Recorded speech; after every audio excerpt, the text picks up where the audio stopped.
Yes, I tend to try and let students know when I get the chance to talk to them that they should feel that by signing up to a vocational course, whether it be at college or university, that they're already in the industry because they've made that decision to train long term. You know, there are no quick fixes in terms of getting into the industry.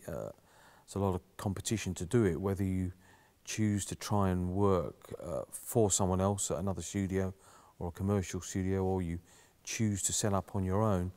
When you try and portray yourself to the industry to get work, you need to show that you've really trained ideally up to postgraduate level, because there's so much competition for any kind of positions and so on. So my advice is therefore to do that. There's no real shortcut around that these days, and I don't think that's a bigger deal or as big a decision as some people make out. In terms of, as I said, my apprenticeship on the job was a good 4 or 5 years, which is equivalent to doing a 2-year FE course and a 3-year HE course. So the difference being that if you were able to get an assistant job in a commercial or a major studio these days, which is pretty tough, but then that studio would give you 6 months, let's say, to prove that you've got the technical abilities and the ability to run one of their rooms. And yes, you might be doing a menial job as a runner or whatever, but that would be valuable experience for 6 months. And if you prove yourself, you'll then be working with clients and you'll be given the kind of opportunity that took me 5 years to get, shall we say, all the way back in the 70s. So I see an equation there all these years later.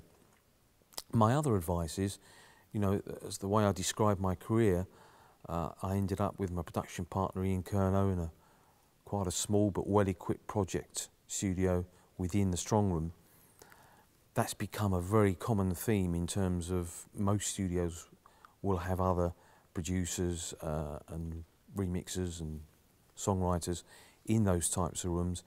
And almost any industrial estate you go to around the UK these days will probably have a project studio somewhere on the estate. Probably not very well advertised, probably busy, and doing well.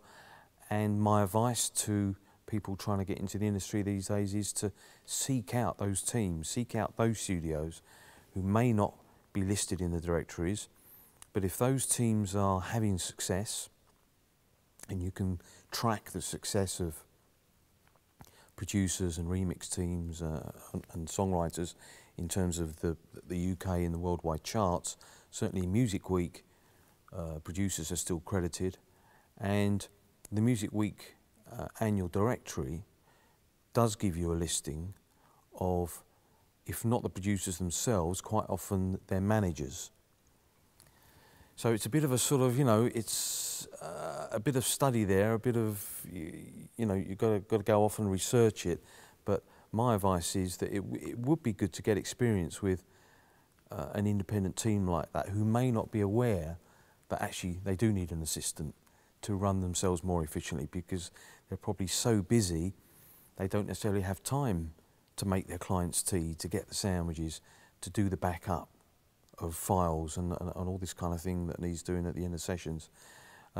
If you manage to get yourself into a position like that, even just temporarily for some work experience, and prove your worth as that team having an assistant, then it's very likely they'll take you on.